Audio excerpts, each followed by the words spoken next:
दोस्तों स्वागत है आपका गवर्नमेंट दृश्य पर योर वन स्टॉप डेस्टिनेशन और you can say your study guide where you find the Lucent series of general knowledge starting with the ancient history series now, but it covers all the details which we'll be finding questions coming in the competitive exams, be it UPSC, BPSC, or NET UGC. You will find these questions sure from this content. So watch our video till the end and grasp all the important informations and make questions out of it, as it will help you out. So do not forget to like, share, and subscribe our channel as well. Let's get started with the Gupta period for now.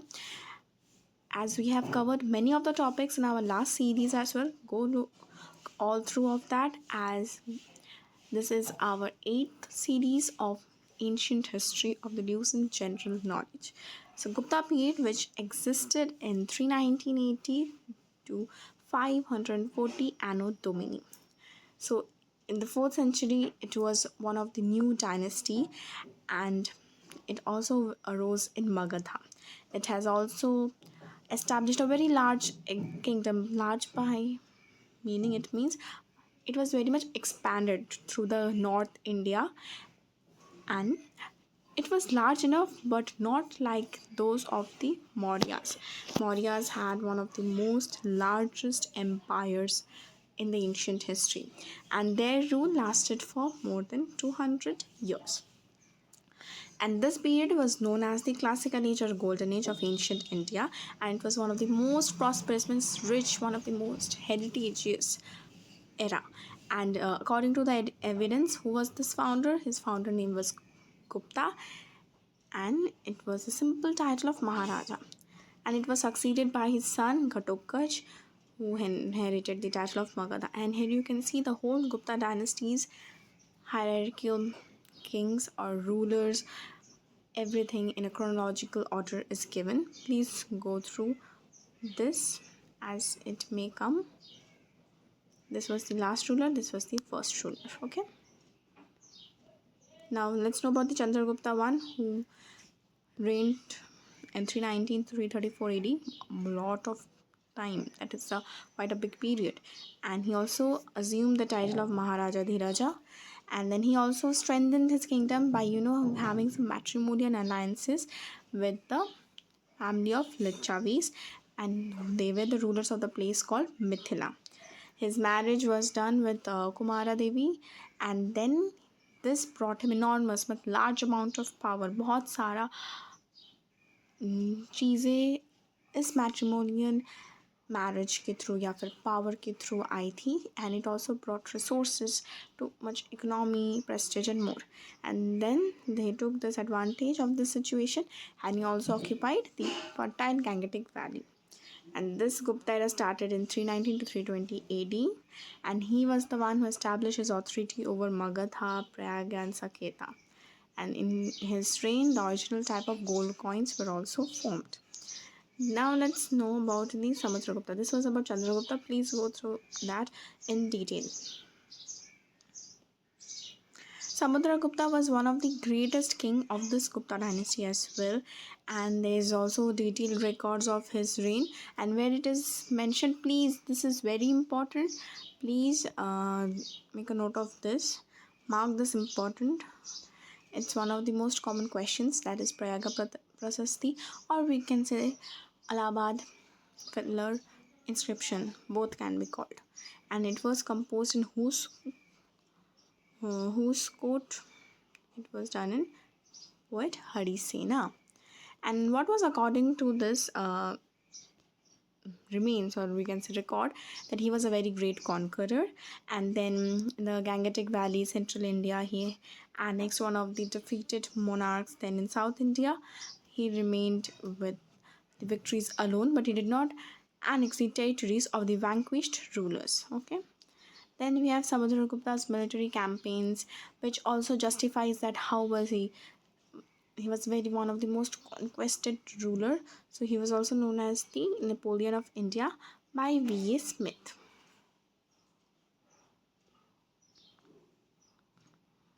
And then also there's reference of his dominion that was over Sumatra, Malaya. These are the islands name. But when he died, what happened? His empire, that was of the Kushan of the western province and Vakatakas in Deccan, these all were bordered. See, modern day names are also given, so you can look on that, which will help you to know the geopolitics in a better way. What was his greatest achievement? It was the unification of most of the India, or you can say Aryabhata, into one power. Okay, so these are the titles which he got. Here one important thing is that all the titles comes up with some or the other meanings. So please go through all the meanings, know each of them. Then there's original type of gold coins were also known as dinars, which were Grot type. It was Garud type. Then we have Dhanurdari, that is archer type. These are all the type of coins that existed. Then, according to a Chinese writer, see, the Chinese writer name is given, Meghavarna, this king of Sri Lanka, what he had sent an embassy to the Samudragupta to build a Buddhist monastery where at Bodh Gaya. Okay, so this was about Samudragupta. Now let's know about the Chandragupta too, whose another name was Vikramaditya, and he ruled from the 380 to 414 AD. Samudragupta was succeeded by Ramagupta, but Ramagupta ruled for a very short period. But he was also, okay, so this question can come, which was the only ruler to issue copper coins? It was Ramagupta. Okay. But he was a coward and impotent. He was not at all suitable to have the power of such a enormous empire. So what he did, he agreed to surrender his queen, that is Dhruva Devi, to Saka invader.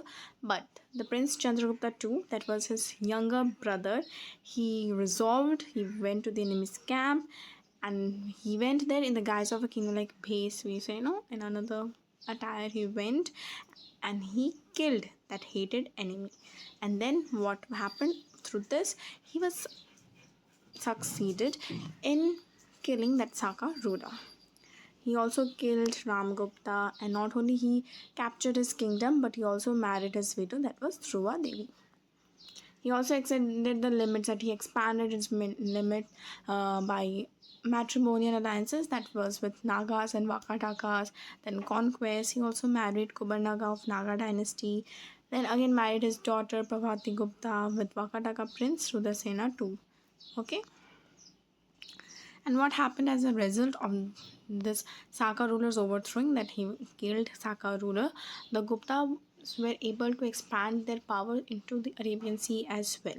He issued silver coins in the memory of victory over Sakas. This was his achievement, and he was the first ruler to issue silver coins. Ramgupta was the first to issue copper coins.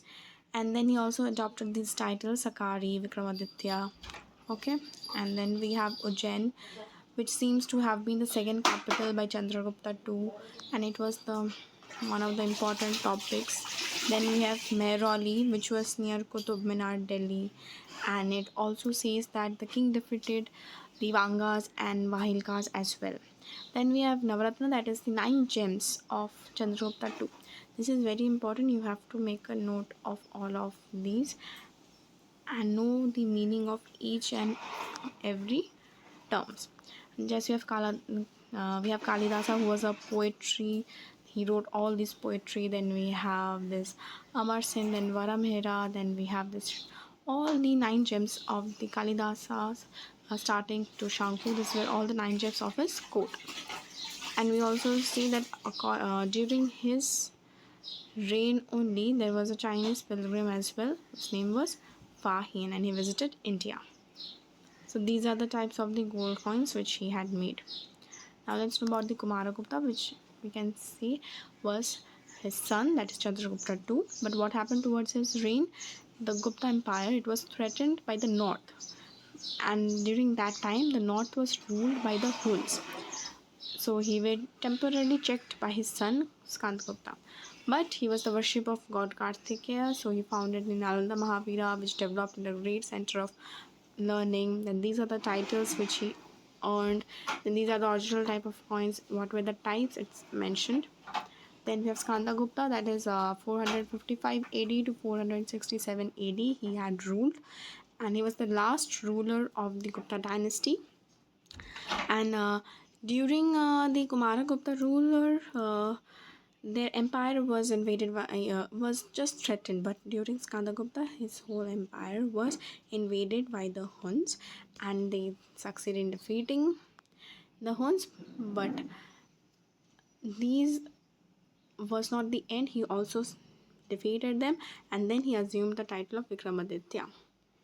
But the continuous attacks that the Huns were planning or doing against this empire, it adversely affected his economy. It became a weak empire. Then, through this, their decline of this empire began soon as it was becoming very weak. So these are the titles. Now let's know about the Huns.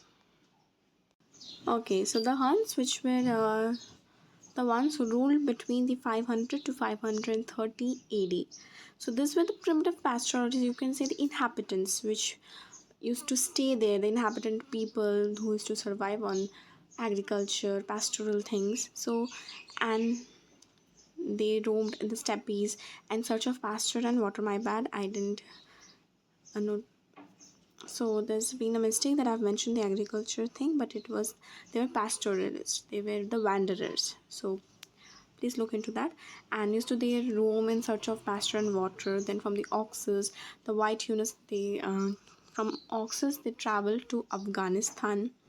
Then they destroyed the local power there, and then they started to establish themselves, and then they even tried to conquer India in 458 AD as well. But Skandagupta, who was at the time ruling, that was second one the last ruler of the Gupta dynasty, what he had done, he had checkmated them very effectively. But uh, it had also affected them economically as well. But they've collapsed the Huns areas which were in central India and Malwa.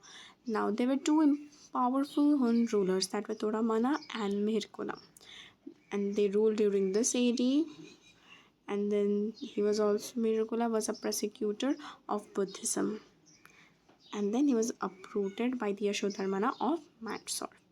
Then know about the Vakatakas, which ruled between the 3rd century to 5th century AD, and they were one of the most important power that had helped in swaying away some of the parts of the Deccan and Central area, which usually took place after the fall of the Satavahanas, and this was before the commencement of the Chalukyas.